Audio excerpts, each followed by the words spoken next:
Can you guys hear us online?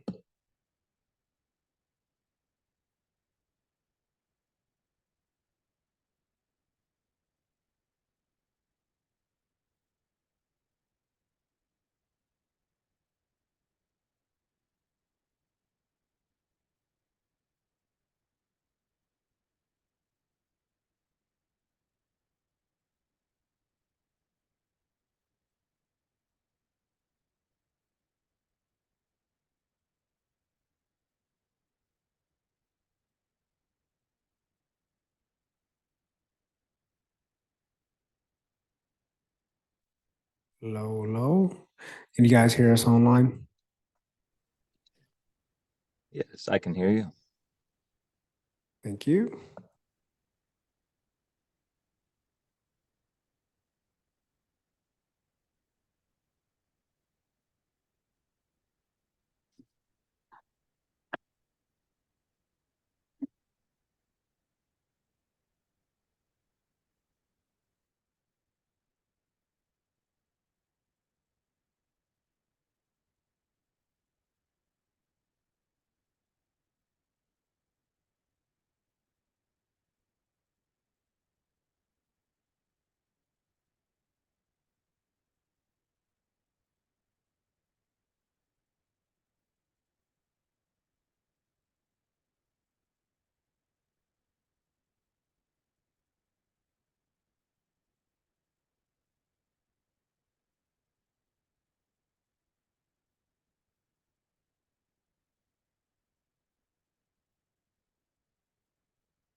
Hello, everybody. My name's Gail, and oh, wait, we have feedback.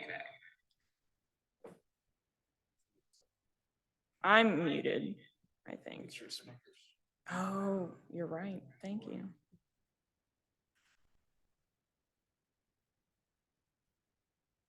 Okay, no feedback now. I'm 29. I know how to use a computer, allegedly.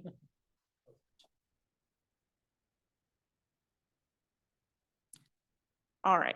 My name's Gail Bergman. This is the Mayor's Environmental Sustainability and Green Energy Task Force for the Unified Government of Wyandotte County and Kansas City, Kansas. I made a PowerPoint to help with the conversation today, and I think I started off with our agenda just lightly. So we're going to do some introductions quickly, some updates. The bulk of our conversation today is going to be related to recommendations, which is our main goal in the charter, and then some wrap up about the next meeting. So I'll start introductions. Again, my name is Gail Bergman. I'm the co-chair. I'm a co-chair of this task force. And this will be also brought up in updates, but I'll throw it to my other co-chair to introduce himself, and then we'll just go around. Hi, I'm Ty Gorman. This is my first meeting as co-chair. I'm the Sierra Club representative for Kansas and Oklahoma. I live in Northeast KCK, and really want to say thank you and appreciate Gail for carrying the lion's share of this my first meeting as co-chair, as I'm in Oklahoma, working on a variety of things through the middle of the month, but I'll be there and much more able to focus next meeting. Thank you. And sorry, Ty, I just looked and noticed I misspelled your name, but I spelled it right in your email. So half points. Yeah, that's okay. Sorry. That's the important part. I'll throw it to Trenton. And then after that, just if you can pick someone else to throw it to, I've found it makes it faster when we give it to someone else for intros. So Trenton, go ahead.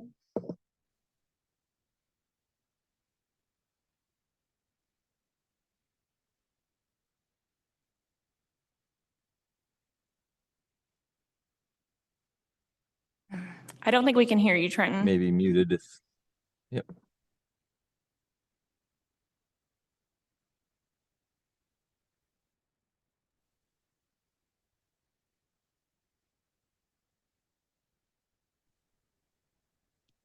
Seems like the That's audio okay, we is can lately circle not back to- working for. Yeah, we can circle back to Trenton. I know Trenton. I know he works he works for the Public Works Department here at the Unified Government. But if he can come online later, he can say other things. That looks like he's in the chat. Yeah, all good, Trenton. Marcy? Thank you. I'm Marcy Delos, and I'm also in the Public Works Department as a GIS analyst through the AmeriCorps program. And I will throw it to Alyssa. Hey everyone, Alyssa Marcy, long range planner for the UG and the planning department. And I'll throw it to Ross. Ross Stewart here from the legal department. I'm also online, but I'm here in person.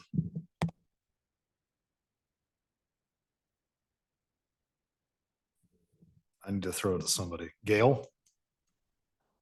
That's you? There's not our Gail online? That's okay. We can do inside the room, and then I'll see who else, if there's anyone else online. All right, cool. My name is Mark Steger, and I live in Kansas City, Kansas. What else should I say? This is my first meeting. And I do GIS for the city of Overland Park. And I like the environment. I should have said that. I'm Ryan McCarrum. I'm with Clean Air Now, a community organization for KCK. I've joined some of these meetings before, I think once in person and a couple of times virtually. I'm happy to be in the room today. Irene Caudillo. I am in the mayor's office.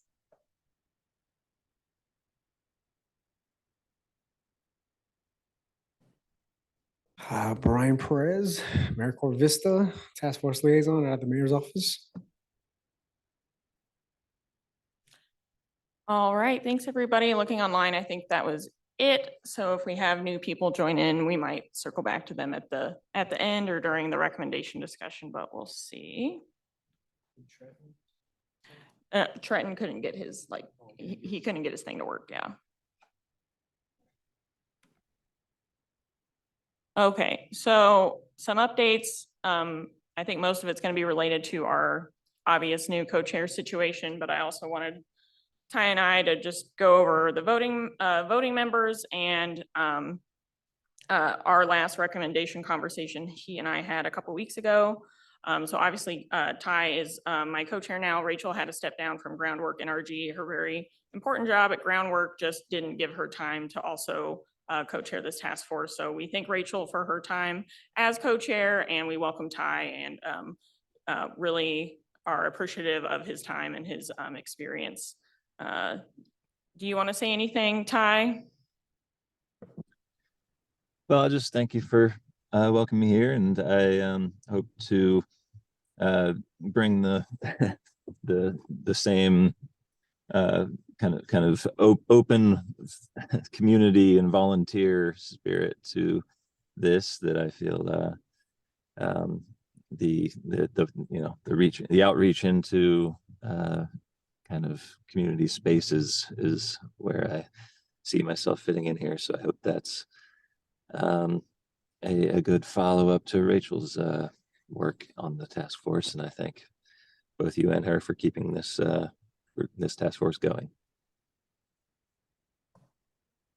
Thank you, Ty. And then Ty and I had talked a little bit about voting members and recommendations, and our guidance from the mayor and from the charter is that determining who voting members are was left vague on purpose for co-chairs. So me and Ty to determine. So we're not really sure exactly what that looks like right now, but I know in the end, we're going to have to vote on recommendations, and that'll be by voting members. And so at the very least, it's going to be, you know, whoever's at our last meeting, plus maybe some more if we can do like some community input vote or something like that. And then recommendations we'll get into in a second, but we did talk about how there's already recommendations from groups in the community who have talked about a lot of these subjects and related topics at length, and we don't want to gloss over those and make sure those get included into the discussion and possibly in the final recommendations. And there's also maybe recommendations that don't seem maybe directly related to environmental issues, but they certainly help get them to happen because, you know, nothing's free. So that's also going to be in the recommendations, is related to how we're paying for it. Like, are we focusing on federal dollars? Are we changing tax revenue structure? Like things like that. Ty, do you have anything to add to that? Did I summarize from our conversation well enough, you think? Yeah, I think so. We can hit on some more points in the following slides, I think, the recommendation slides. All right. Does anyone have any comments on that before we get into this on screen, which is going to be the bulk of today's conversation? Gail, real quick. Do you think that there's a way that we can loop in these recommendations into Plan KCK? I don't know what your timeline is exactly for the mayor's approval, but ours is kind of coming up. Yeah, and I wasn't exactly sure your guys' timeline on Plan KCK. I know you're presenting to commission next Thursday, but our direction from the mayor is that he wants recommendations in December. So I don't know if that's when our public comment period is going to start, because we do have a month-long public comment period in the charter.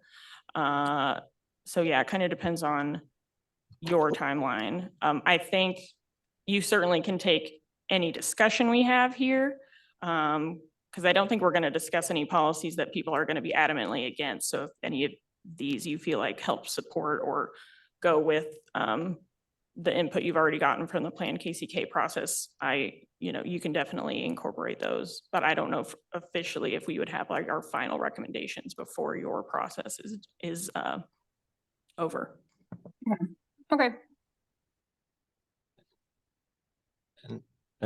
And I guess I'll say that might feed into this first bullet point here pretty well. And I think the idea of going out, considering the short timeline and the the kind of broad purpose of this group can act as a clearinghouse, and will be trying to gather existing recommendations that are around our mission from other groups that have already done the work, especially groups in the community, but I think certainly would include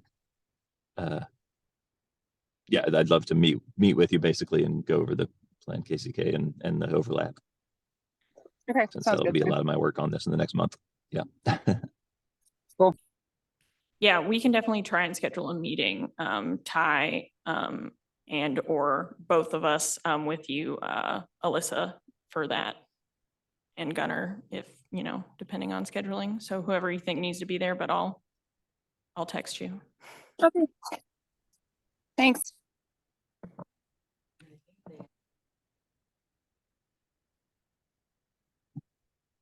Alyssa, correct me if I'm wrong, isn't there a updated presentation tomorrow in a special committee meeting? So we have a special session on Thursday. at Oh, I'm 6. sorry. I'm thinking today's Wednesday. Yeah. That wishful thinking, sorry. Hey, this week feels like it should be Thursday, but just me. Yeah, I think I misspoke too. I think I said next week and I meant this Thursday. Yeah, no, I just wanted to make sure that, because if I remember the timeline, I think I think this is very appropriate when we talk about Plan KCK, because of the work that, the idea that that work needs to be done, and it's coming from community. So, but tomorrow, I think, or Thursday, I think, is really just an update of where things are, but there is just kind of things coming up that I think this would be very good to kind of connect with. That makes sense.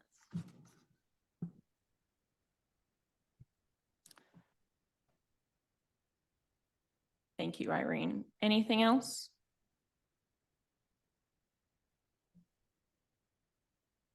Okay. I have other slides for each of these, so I'm just going to run through these real quick so you know what we're talking about. So we're going to be talking about existing recommendations as we know them from Groundwork, Clean Air Now, ECHO, MOXA, and the Sierra Club. We also want to hit on federal funding. So IRA and, specific programs within IRA like CPRG. And then, of course, an important part of that conversation is a local match, because not a lot of federal programs require a 20% match. Thankfully, CPRG is unique and it doesn't require a match, but lots of other ones do, like carbon reduction. We also want to talk about the budget. If we're looking at also changing how we spend things currently within our existing budget parameters, do we want to reallocate funds? And I think within that, looking at prevention versus reaction policy programs, like how can we prevent things instead of reacting to them? Because what's the phrase, like a ounce of prevention is worth a pound of cure. So yeah, so we can be more cost effective if we do things that prevent a problem from happening in the first place. And then also talk about no cost policy changes. And I say no cost in that simply changing the policy would not put an economic burden on the unified government. So like legalizing missing middle housing, eliminating parking minimums, and updating building and energy codes, which also have environmental benefits, but also other benefits like specifically making housing more affordable and more abundant. And tax revenue. So there's different ways to get tax revenue. Obviously, one thing that's become more popular recently to talk about is a land value tax. And then there's also the property tax abatements, which is what a lot of local governments do. But they all have different policies related to that, and how to do it maybe more effectively. And then wanted to go over just some summary from the online form submissions that we gotten, and then just general open discussion if we have time for it after these topics. So getting into existing recommendations, I know Groundwork NRG did some climate safe KCK workshops, and they have their green team. So I know they've already gathered data. I went to a couple of those workshops last year, I think, when they were doing those. So that's from my understanding. If anyone knows more about groundwork, please feel free to speak up. We don't have a representative from their organization here tonight, but that's largely a data gathering endeavor to kind of prove the need for certain things to happen in Wyandotte County relating to us being resilient and safe given climate change. And then their green team actively does things like green infrastructure. Does anyone want to speak more on groundwork NRG specifically? If you know more, I'm definitely going to reach out to Rachel to see if I can get some specific recommendations from her or Blue related to what they'd like to see. I have informally chatted with Blue, and I believe they have plans for a tree planting strategy that would relate to both urban heat and flooding issues. And I believe they also, I'm sure they have a lot of other work planned out, but one other thing I think they're interested in addressing is basement flooding. And my conversation with Blue, that touched on like crowdsourcing, community experiences around that, but I'm sure that policy and programmatic change would follow. But yeah, Blue and Rachel would have much more to say than me. Thanks. Thank you, Marcy. Mark, did you have something? I was just wondering if, do you have an actual definition of what green infrastructure is? I myself do not. I'm sure people in public works departments and who work on that more extensively do. I know groundwork like does install green infrastructure. I don't know if it's to the same extent of like a constructed medium of like the soil type or things like that. But I think it's, from my basic understanding, they do like bioswales and natural things to treat like stormwater runoff and to manage water that doesn't require hard infrastructure. But I know you're in GIS, so you probably know a lot more. I just learned recently that the city of Overland Park, they're kind of having a hard time going forward maybe on the council level, just because they don't actually have a clear definition of this is what it is. So I thought maybe I was actually just kind of wondering if KCK actually had a definition of what that is, but Yeah, I'm not sure. I don't know if Trenton would know more about that because I know he's in the public works department. I don't know if it's Michael work or maybe he can type something up for us in the chat if he does know. Oh, look, here it is. Okay, Trenton said he has some green infrastructure ideas he can send out. Yeah, if you send those to me or Ty or Brian, we can send them to those who attended the meeting today and then also incorporate them into our recommendation review. I'll just, I guess, mention that I've always understood green infrastructure to be kind of a planned network of like areas that perform ecosystem services. So I think that's pretty general catch-all for that term. I've heard that in local government discussions before, so just throwing that out there for some context in case that's helpful. Yeah, thank you. And I think some people think it's just putting in native plants, which is not. It requires more planning than that. But it is more, it depends on the situation, but can be more environmentally friendly than just solving everything with like a separated storm sewer system.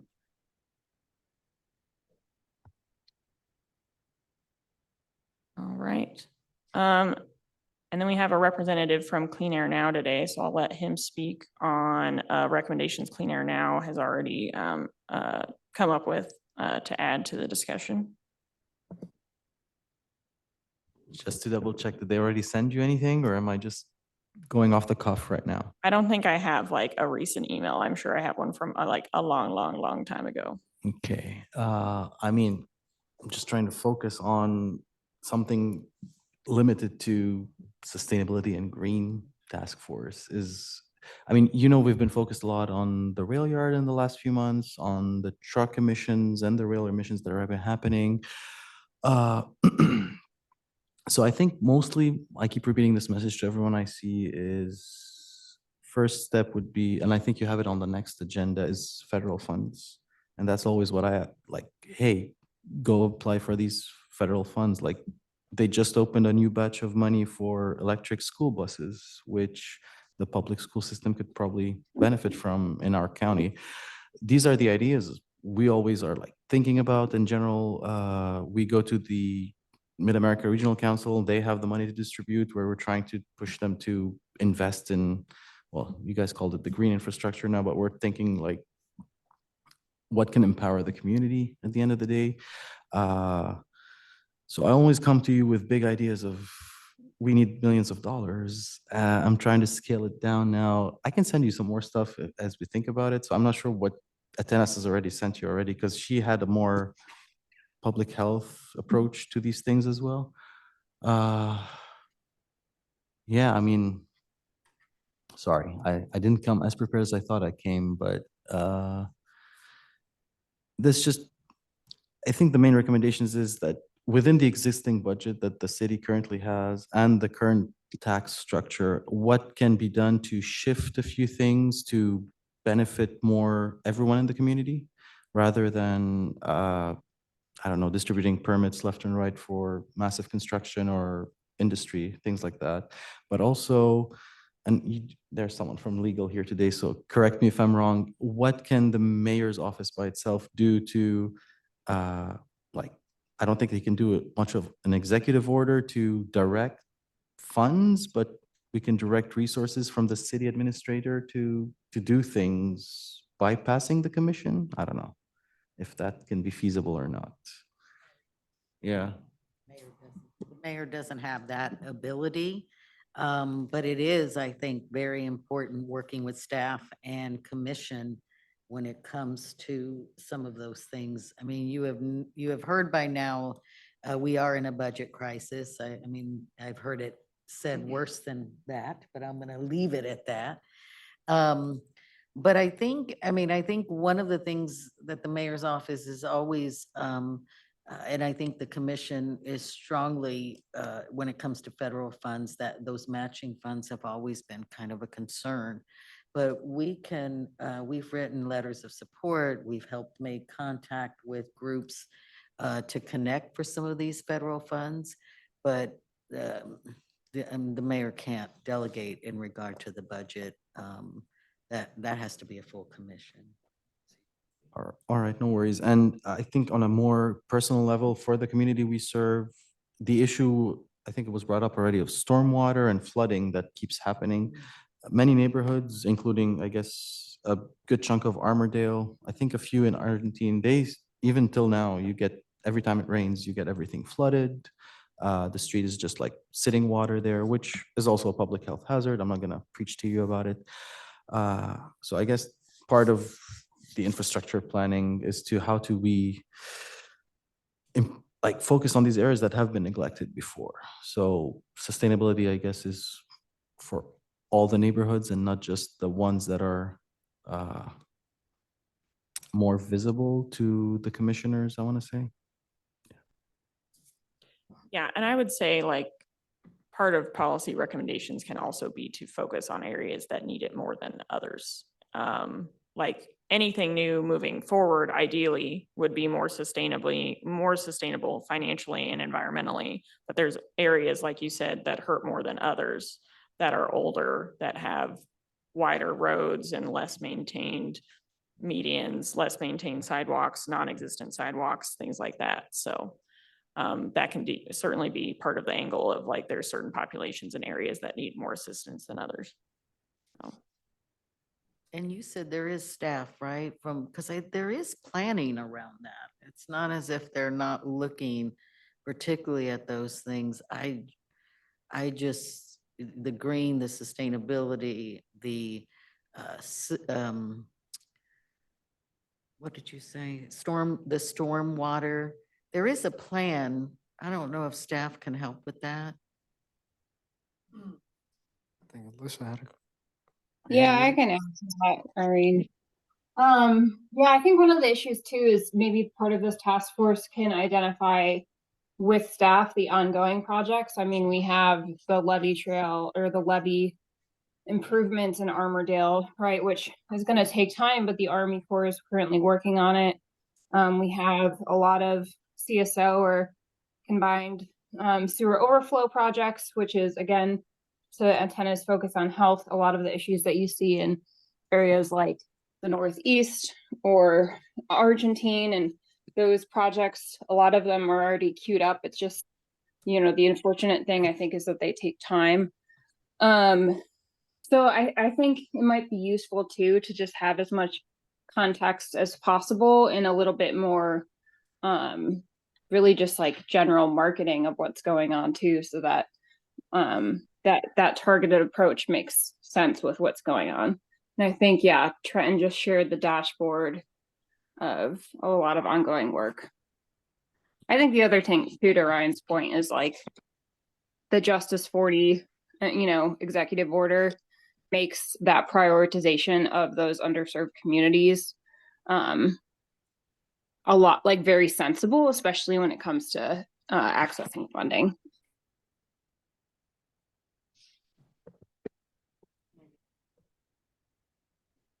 I don't know how relevant or if staff feels comfortable at this point, but I mean, maybe that's kind of a presentation you can ask them to make at one point, 10, 15 minutes, because there is, I know that there's plenty of discussion about Argentine, Armadale, Jersey Creek, all of those things come up and I'm just learning, but I know I hear a lot of this and it's being looked at and planned.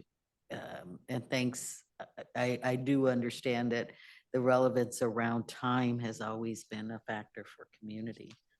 But I just think if that's something that's important, I would love for staff to be able to make those presentations to the group and community as well.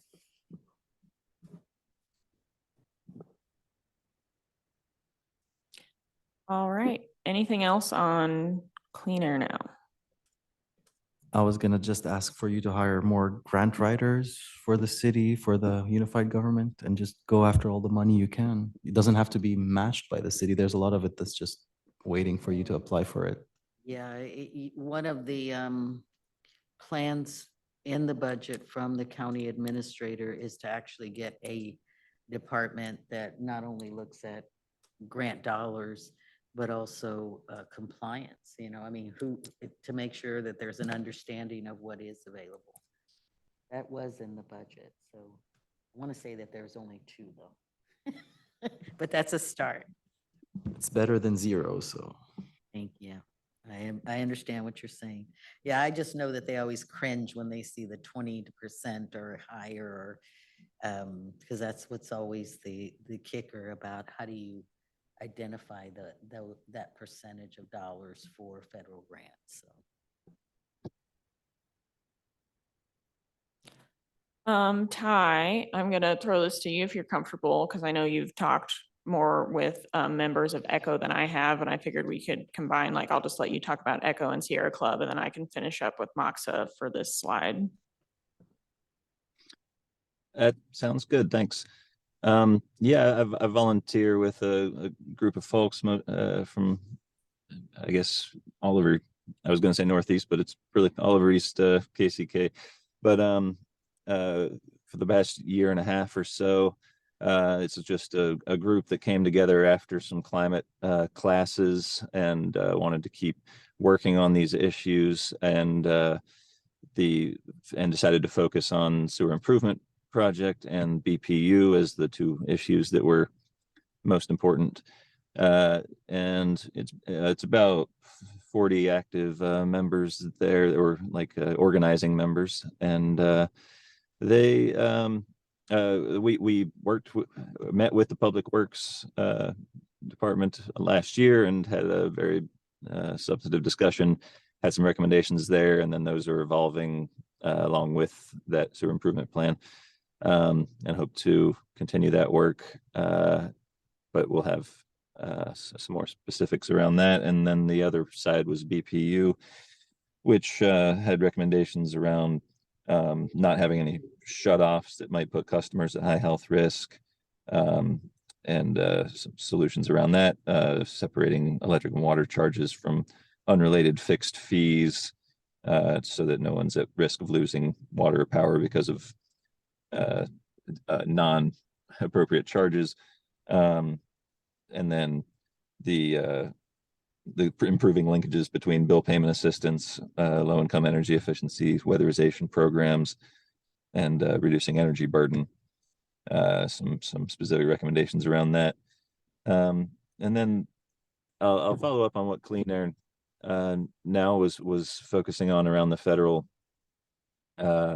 funding, and I'll combine that with I'll just say for Sierra Club, we also had already submitted existing public specific recommendations around reducing pollution through BPU and the electric industry planning process, or rather our electric utilities planning process, which needs to be updated. And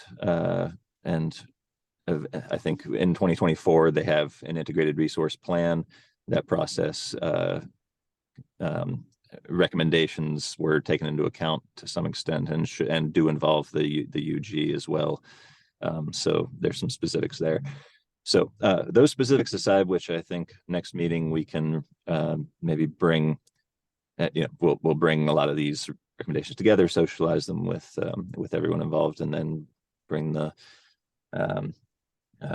bring those types of details to the next meeting. But the federal funding side, I think is where a lot of this is going to reside, because of the aforementioned budget issues mean that the opportunity for capacity and growth in this sustainability area really falls into this federal funding bucket. And I think that it maybe does it a disservice to just I guess reduce it to grant writers that the city can employ.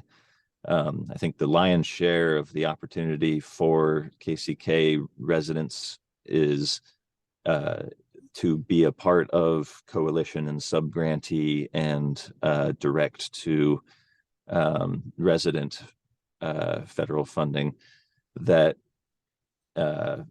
won't, it won't be a direct grant application. It'll be a community-based planning process. And I think Clean Air Now touched on this, Groundwork NRG works in this, echoes all about this. So making sure that the people, the communities closest to the problems are the ones being paid and creating the plans and having ownership of implementation to solve those problems. And those are that's that kind of the core, I'd say, of my wanting to be a part of this this process and this this stakeholder group.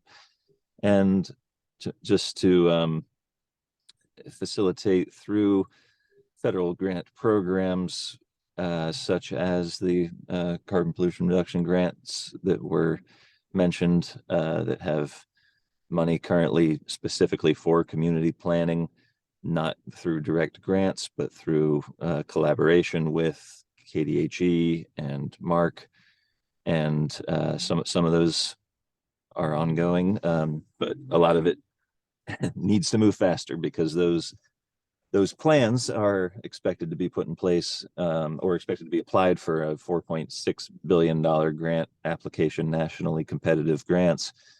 And but in the meantime, we have this money to help create a plan that is specific to the needs and developed by our neighbors and our community members, which is the usual way of dealing with this is hiring consultants. You get a planning budget, you go hire a consultant, they figure out how to do a survey and talk to enough people and then put it all in a 3-ring binder, and that's a lot of money. And pushing back against that process and making sure that the community has direct power, direct input, and is compensated and organized. And that I think this is where the the UG and the recommendations for city staff can come into play for facilitating that intake of and inclusion of those plans. So a lot of the other work can be done by various nonprofit agents, and federal funding doesn't stop with the carbon pollution reduction grant. There's planning and administration funds for non-governmental, basically including nonprofit and community-based organizations in Solar for All, and working with KHRC to make sure their implementation includes community planning that's specific to KCK's needs, which will be very different from Evergy territory needs and higher and other types of communities around the state. So those are just an example of two of the programs. I've sent in the past slides showing 20 or 30 programs that have administrations and are available for nonprofits and not direct grant application, grant writing things for the city. So for Sierra Club and DECO, I'll just say a lot of our recommendations, I think, are probably going to be focused on the process of making and implementing plans using federal money that's not direct to city grant. I'll leave it at that for today. Thank you, Ty. Anything to add from anyone from that conversation?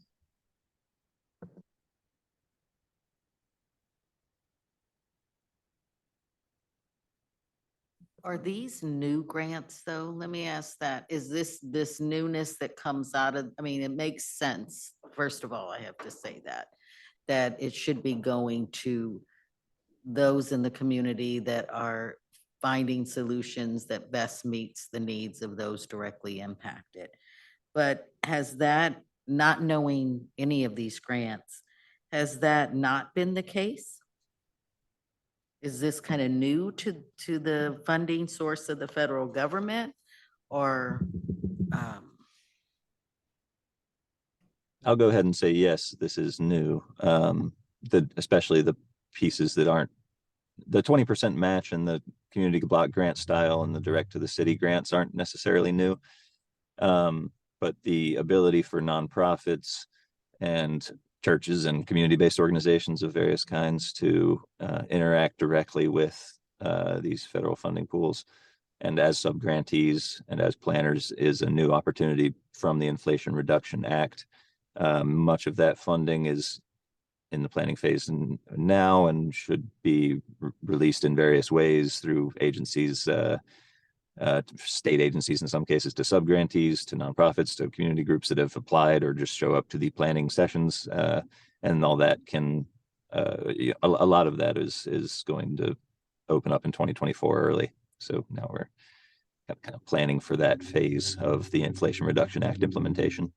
Yes, does that answer your question there? Yes, yeah, thank you.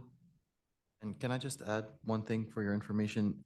Because we talk to a lot of the congressional offices of our federal representatives. So I've talked on both sides, on Missouri and Kansas, but the ones who helped pass the Inflation Reduction Act, they know what money is in there. And they tell us they're sending out to the local governments to tell them, hey, this is something you're eligible for. So I would check on that as well, see our Congresswoman Davids's office, reach out to them, get on their mailing list. I'm sure you are already, but for the mayor's office, that's where half the time they're telling us, hey, there's this money. And the other half we're like, hey, what about this money? And they follow up and confirm with us, oh yeah, this is something that this is eligible for our area.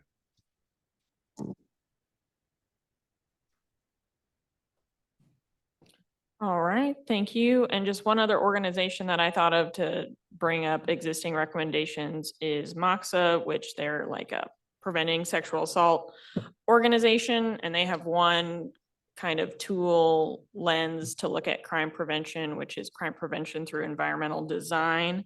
And so while the intent is to prevent, sexual assault and other violent crime, the way you do that is by better maintaining your environment. So that means, you know, operating operational streetlights. That means sidewalks that aren't crumbling. That means, you know, sides of roads and medians that are kept mowed, parks that are kept clean.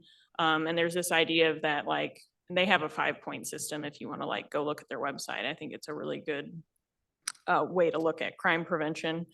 But basically it's like, does this space look like what it's intended to be? And then if it does, you're more likely to have it used as intended instead of maybe a place where people are loitering in a way people don't like, or like you're getting a lot of graffiti, or you're getting a lot of crime there. People tend to behave better in a space that they feel is more maintained, in a space where they feel like other people are walking through, because if their neighbors are walking through it, it's considered a safe place and less crime is likely to happen. And I know a lot of our neglected areas have higher crime rates, and part of that is the maintenance issue of those areas. And it's not fair to our neighbors who live in those areas, because they don't want to live in a higher crime rate any more than our more well-off areas. So I think Mox's SEPDED strategy is also a good thing to consider, because it's like a lot of these things, it's gonna have direct benefits and indirect benefits. So I think this is one to also consider, and kind of ties into how we fund programs and policies in the next slide. Can anyone say more eloquently more things about SEPDED or MOXA and this concept? If not, I'll keep going.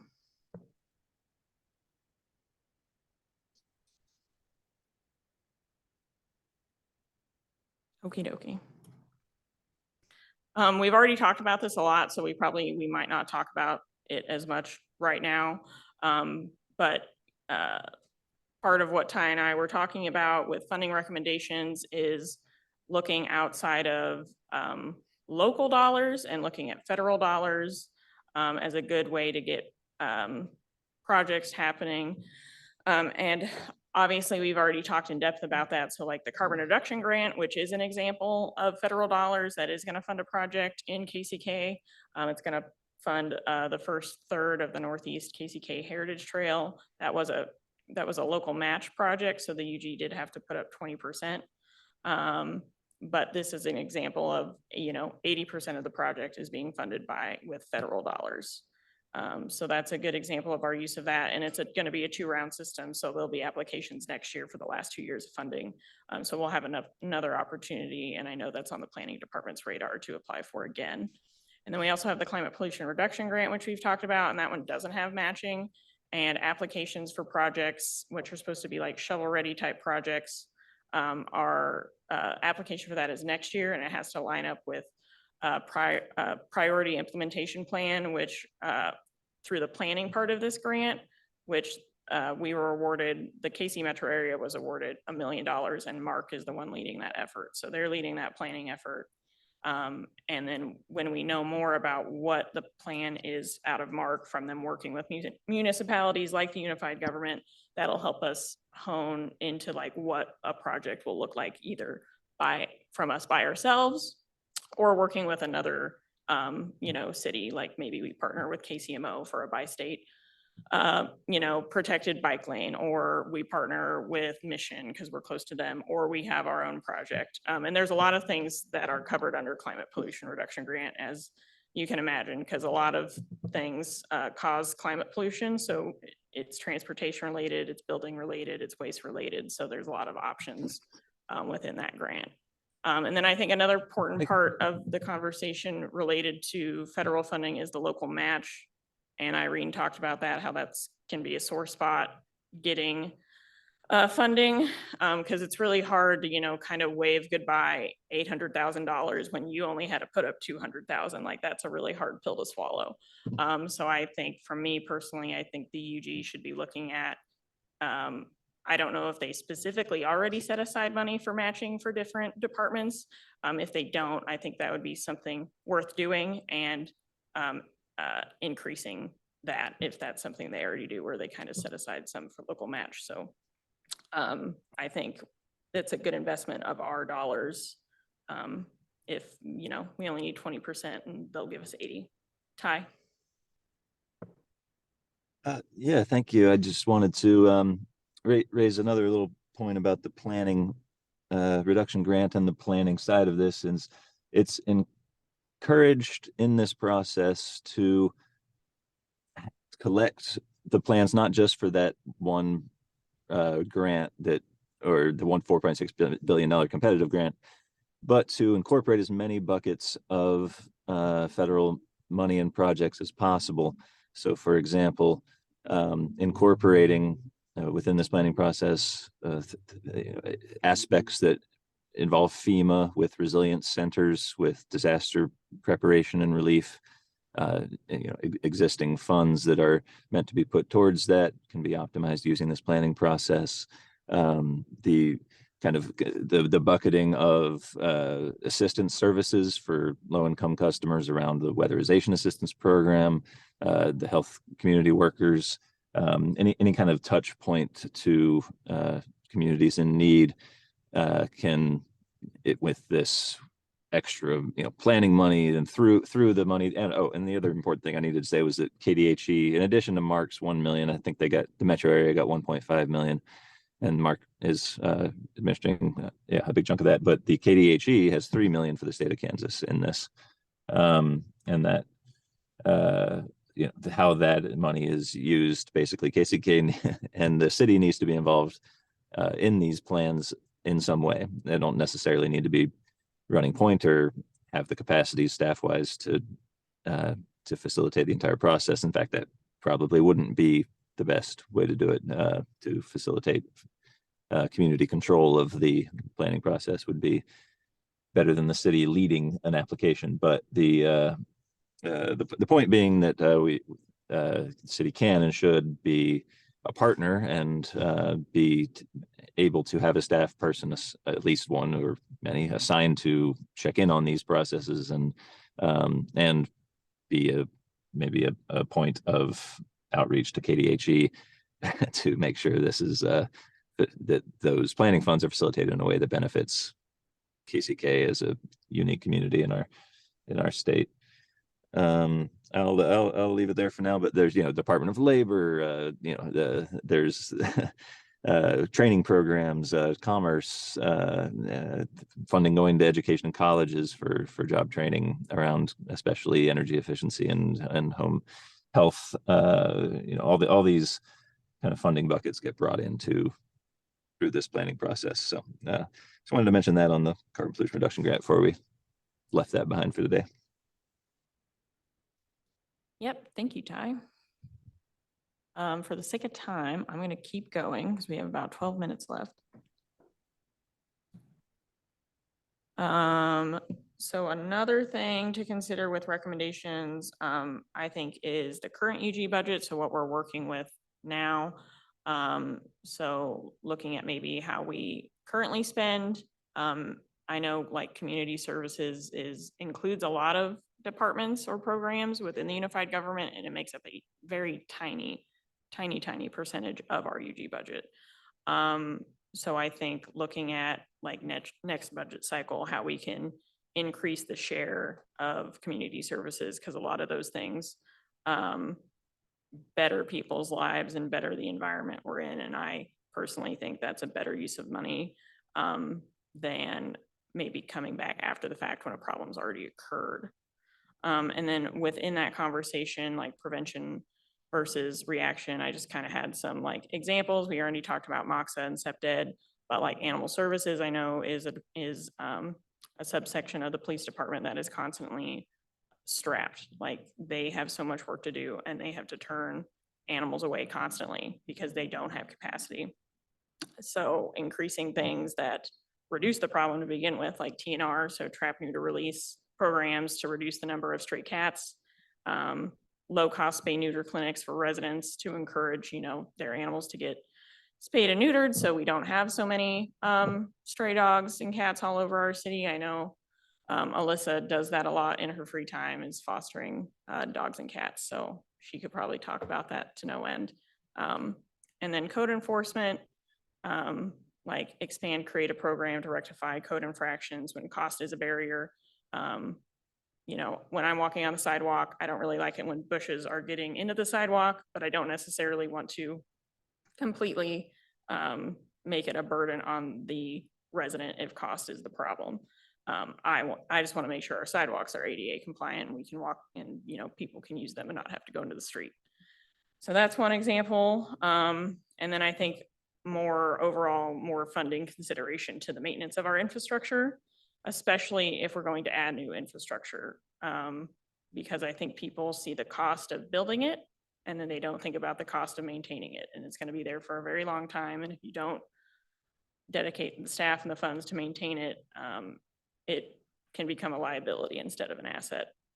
So in that vein, I think we should be prioritizing maintenance of our current footprint of the city over expansion of a new footprint. Because I think we view new development into our greenfield areas as always a win, but we're adding in a ton of roads and we're adding in a ton of sewer and we have to bury a lot of lines. And that's not to say we shouldn't grow, but I think we should look to grow with what we have and not grow into areas that could be agriculture or park or wildlands instead. So I know I said all of that really fast. Any comments on this topic in general?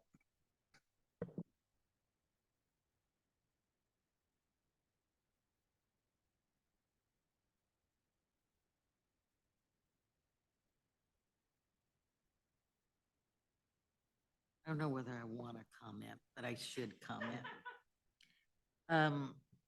Because the emphasis and discussion around how we grow, how we might be able to provide better quality services comes with economic development. But what I would say is that the conversation always in the mayor's office is that as much development that happens out west, the need to really kind of look at infrastructure and needs east. It used to be 635. I think now we're using like 55th Street. And I think those are some of the conversations that that we don't necessarily talk about some of this, right? We just say, you know, the bottom line or, you know, what we've been doing in disinvesting in particular parts of the community. So I think a lot of this are a lot of things that I can't say in other departments. I'm just saying from the standpoint of when we talk about economic development. Yeah, and this ties into, I think, what the next one is. My next slide. Yeah. So when I say like, don't expand the footprint, I mean like literally the land, like we keep moving out into areas that we hadn't developed before. And it is much more economical and environmentally sustainable to do infill development, which can be very hard with our current zoning regulations. So this ties into this, and this is my baby. So this is what I care about a lot. If you talk to me, you know that Alyssa's probably laughing at her house right now at me. So no cost policies, and I mean no cost in that changing them does not cost the unified government money. In fact, it would probably increase their tax base significantly, and we would have spillover benefits, like we would increase our housing supply, which is a big component of the cost of housing. It would mean developments in the part of our cities that are already developed wouldn't take over a year from application to being approved. I have an apartment complex at the end of my street that I was supportive of, and I had a fight with my neighbors for over a year about it. I don't want to go to planning commission meetings about every apartment complex. I'm not interested. And I say this as someone who lives in a single family house who owns it. I want more housing in our city. I want more housing next to me, and it doesn't need to look exactly like my house. So on my soapbox, most of Wyandotte County that is zoned residential is only for single family housing. That makes us more car dependent. That spreads everything out. And that makes it more expensive because as far as a housing type goes, it's the most inefficient way to house people just purely by the space it takes up. That's not saying it's innately bad or that people can't like it, but it's the least efficient. So, and this is kind of a national thing that's happening more. And I've kind of plugged in some resources if people want to look it up, but we should be allowing for ADUs, so accessory dwelling units, duplexes or twin villas, and like 3 to 6 unit small apartments, which is a lot of how cities grew at the beginning when cities were growing anyway. It was more dense and less spread out.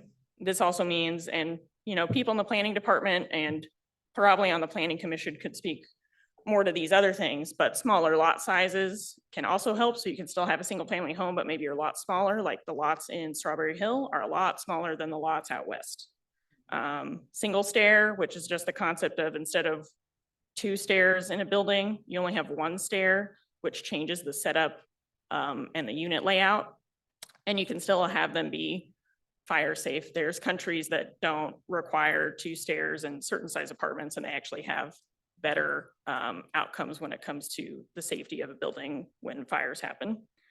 So it's clearly not, preventing death here if other countries are doing better. Mixed use, a lot of people used to be able to open up, a shop at the bottom floor of a 2-unit. Their bottom was a barber shop and they lived above the top. We should be allowing more of those in our neighborhoods because it also increases walkability, because you can walk to your pharmacy, you can walk to your barber, you can walk to a restaurant, you can walk to a cafeteria. Not a cafeteria, a cafe, and decreasing setbacks, which can make it hard to develop on a lot at all. So that's like distance between a structure to another structure. So like your house and your neighbor's house, and also like the distance from your house to like the street, to the right of way. There's a lot of examples of states taking action on this because they've realized their local cities have kind of really constrained housing supply. So California, Montana, and Washington have state laws around this. New York City just recently rolled out a plan. I know it's hard to imagine, but even New York City had parking minimums till very recently. The most most transit-rich city in the United States, and Minneapolis also. And then also related to that is eliminating parking minimums, which increases the cost of housing and makes our society more car dependent. It's not like you can't have a car. I live in a 2-car household. I like my car, but you shouldn't have to have a car to live your daily life. And a lot of people can't drive due to disability, due to age, for a number of reasons, due to cost. Cars are getting more expensive, not less. If you want to look at more stuff around missing middle housing, you can look at strong towns. And if you want to look at stuff related to eliminating parking minimums, you can also look at strong towns and Parking Reform Network. They have a whole map of cities and the parking reform they've done. Examples are Austin, Texas, Kansas City, Missouri eliminated some parking minimums, and Minneapolis also eliminated parking minimums. And then another one is updating building and energy codes. And of course, that would mean certain buildings would cost more to build, but the long term, they are less expensive for utilities, and they tend to be healthier than buildings with outdated energy codes. And I say with no clawbacks because the commission, when they most recently updated those, they did clawbacks in them, which put some standards basically back to 2008. We should just pass a clean building and energy code and not put in clawbacks. It's 6:59. Any comments? I was just going to say, actually, Overland Park, of course, they're a fairly wealthy city, but they've taken a first step with sort of more denser redevelopment of the downtown and the Vision Metcalf plan. So that's actually a little bit of an example of kind of a city just around here that's taken that step to do that. So it's kind of interesting.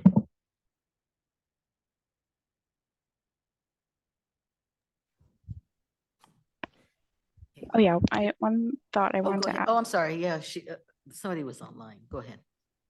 Thanks. One thought was that out of the community conversations around addressing systemic racism, one of the recommendations, those were in the spring of this year, one of the recommendations that was synthesized with that, from that was that each department develop a racial equity plan. For the departments where it's relevant, I believe such plans could be extended to include environmental justice, climate justice, and then broader dimensions of climate adaptation and climate mitigation. And I think that would be really helpful in having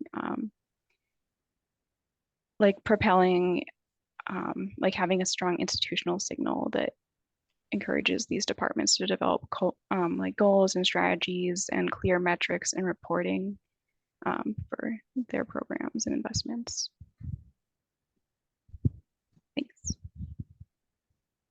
I think I was just wondering if Overland Park changed any of their rules, regulations, or policies in order to kind of get to that point, or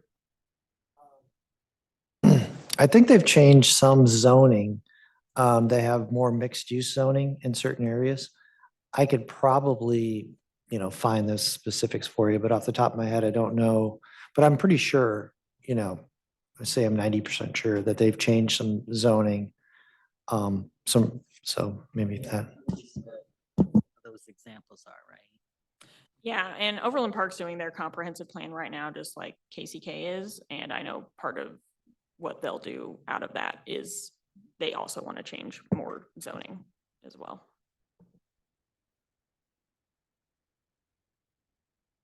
All right, anything else? We're just probably going to gloss over this next one as a general concept. If you don't know what this is, so this is related to tax revenue. So there's something called a land value tax. And the basic version is that your property value is based on land alone and not structures. So normally your tax burden is lower if you don't have a building. So like a vacant lot pays less property taxes than a like single family home or an apartment, depending on, comparable lot size. A land value tax treats them the same, which encourages you to make the land productive because you have to pay those taxes. And a more like another kind of offshoot of this is to tax unproductive land higher than productive land, which both of these do the same thing. One probably does it, more quickly than the other one, but prevents land speculation and early building demolition. So people who just buy land waiting for it to be more valuable for them to make money, while it does the community absolutely no good and is just a giant hole in your neighborhood and perhaps something used to be there, especially like a historic building or something like that. It increases infill development, and you can treat agriculture as a productive use. So you don't have to like tax agriculture like it's not doing anything. It's clearly doing something because it's providing food. And on the flip side, you can treat parking lots as unproductive. So just because you build a parking lot doesn't mean that's productive. We don't want people just throwing up parking lots all over on vacant land. So we would like to discourage that, when there isn't that need for parking. An example is Detroit. They've been talking about that recently, but this has largely been something that has happened outside of the United States. And then another concept is a property tax abatement policy. I don't know if KCK has one. I know Mission, Kansas updated theirs recently. So setting expectations on when you give abatements, what percentage that abatement is and for how long, and what is required in exchange. Like I believe for Mission, one of their things is if you want property tax abatement, you have to make 20% of the units affordable. There's a Shawnee Mission Post article about it. If you want to read it, just Google Shawnee Mission Post, Mission property tax abatements, you'll find it. It's not uncommon to have policy to guide commission on when we're going to give property tax abatements and to get something more out of it. And it gives us kind of, instead of just a gutter when you're bowling, gives you some rails to figure out what you want to do. Anything on this real quick?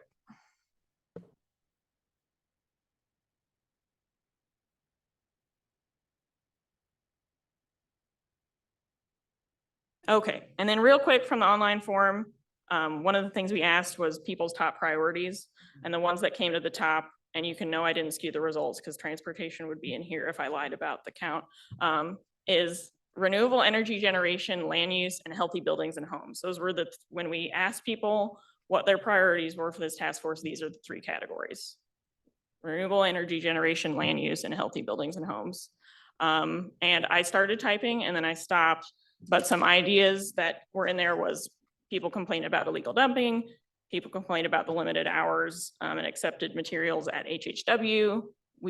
People mentioned tree planting, EV and solar incentives, community gardens, bird-friendly glass, parking minimums, bike paths and walking trails, maintain our built and natural environment better, increase public transportation, and 15-minute cities were also brought up. So yeah. We don't really have time for open discussion, sorry. Next meeting is November 14th. My and Ty's information is up here if you want to contact us. And Ty and I will try to meet for the next meeting, but I imagine it will just be maybe a more detailed discussion of the things we discussed tonight to hone down into specific recommendations we want to give to the mayor and the commissioners. Anything before I release all of you and the people angrily staring at me in the room who want to go home?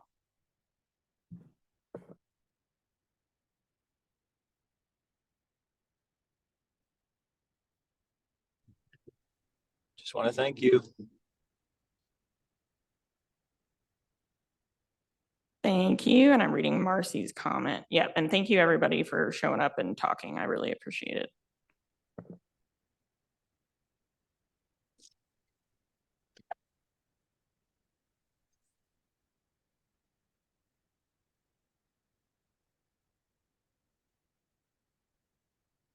Oh, HHW stands sorry. I started my job. I started my career in HHW. So household hazardous waste. So like Johnson County has it year round for disposal. Wyandotte County only has it on Saturdays, like 6 times a year. So very limited comparatively. Don't they have a brand new center as well for? A what? It's a brand new center for the hazardous waste in. Yes, Johnson they built a County. new one. I'm very Yeah. jealous because I had the one that was outside and I was freezing in the winter and I was hot in the summer. So yes, they do have a brand new one. Anything else, guys?